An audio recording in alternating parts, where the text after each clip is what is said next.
Hunter show us some of the demonstrations he does here at Michigan State. He's been with our freshman chemistry program for many, many years. So he is a master educator, keeps us on track, and we thank Paul for getting this together, coming in during spring break, coming back from Las Vegas again, not this year, and giving us a demonstration. Paul. Does anybody have $100? Do you do? What?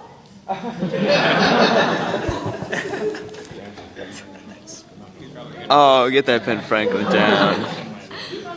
Dude, you're all good, man.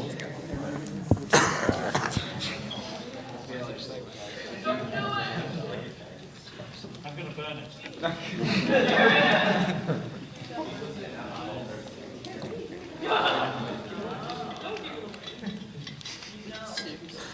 This is just a flammable liquid.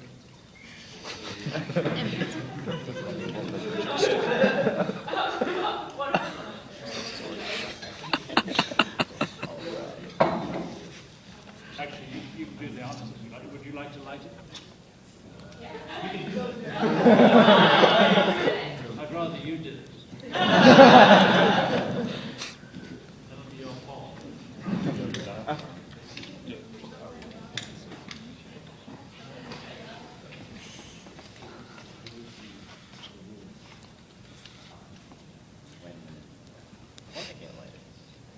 Push your button and press the trigger.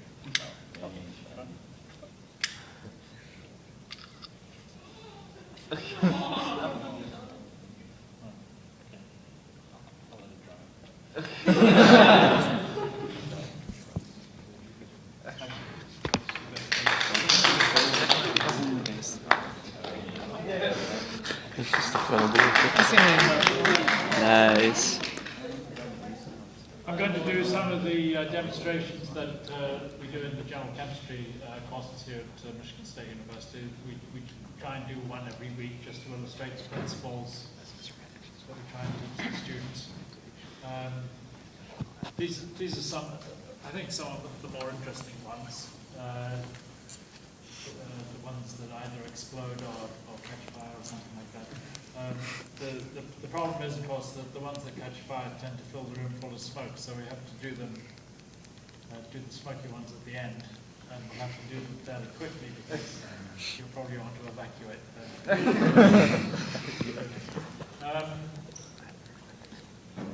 So some of the easy ones first. This blue glass, rather the green glass,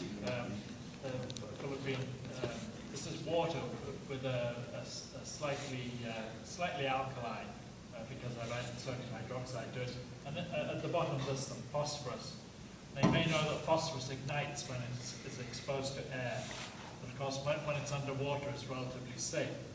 So what I'm going to do is bubble the oxygen into the flask, and you should see that it ignites. So here I've got a cylinder of oxygen.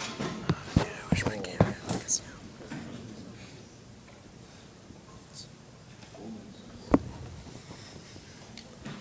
That's not helping. So I'm just going to feed the oxygen in, and when the oxygen comes into contact with the phosphorus, you should see that it ignites. It's warm enough.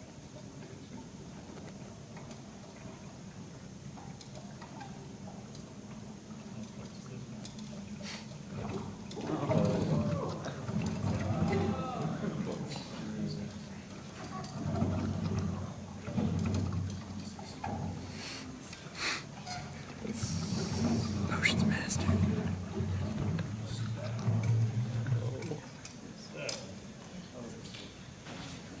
Box. Yeah, word.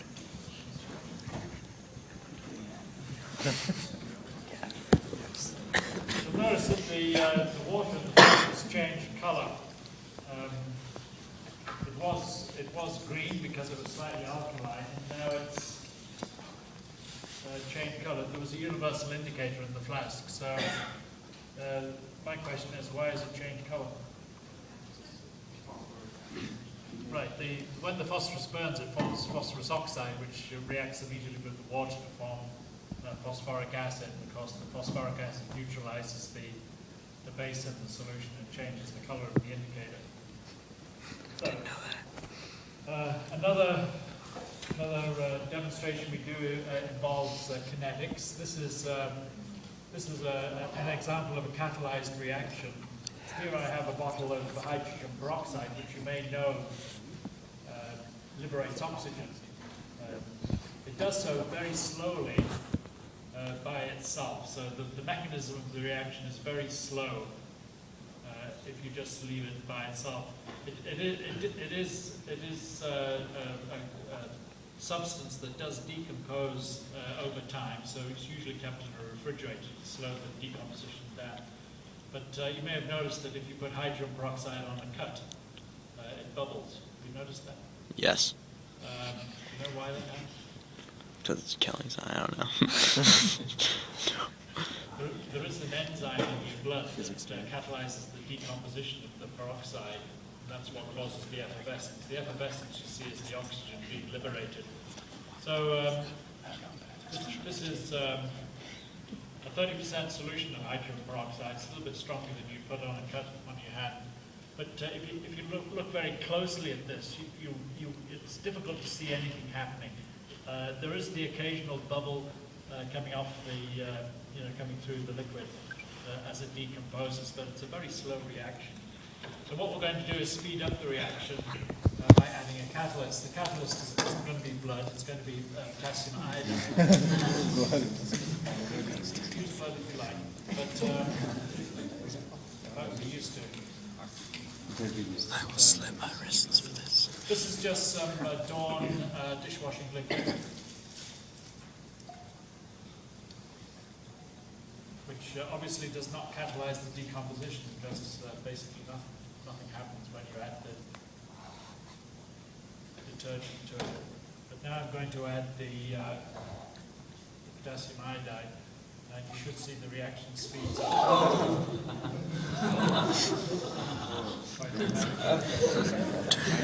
The reaction is quite hot, quite exothermic, because the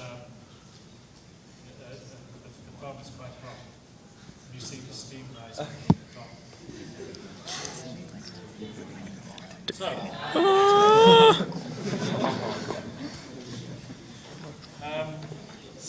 I got it, man. well, before I do that one, I'm going to show you another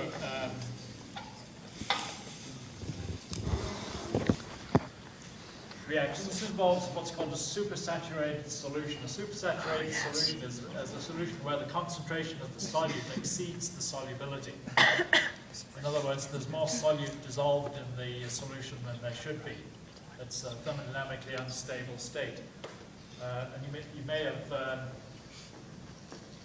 encountered these supersaturated solutions in these hand warmers that you can get. Have you come across those hand warmers that you crack the little disc inside and it gets warm?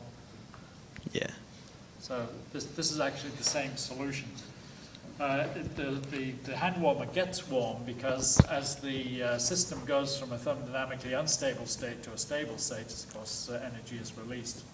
So here I have a supersaturated solution of the same substance, sodium acetate. And you can see when you look at it, it looks basically just like a liquid. Just looking at it, you wouldn't know that it was supersaturated. What I'm going to do is I'm going to pour it out. And you should see that as soon as it hits the crystals on the base there, sometimes it happens too quickly.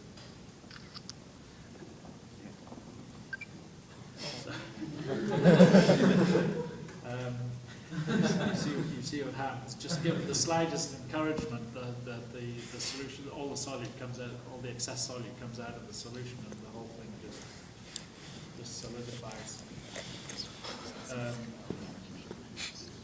Very sensitive. That's the trouble. Sometimes I can get it to pour out and then just to crystallize on the base, but sometimes this happens.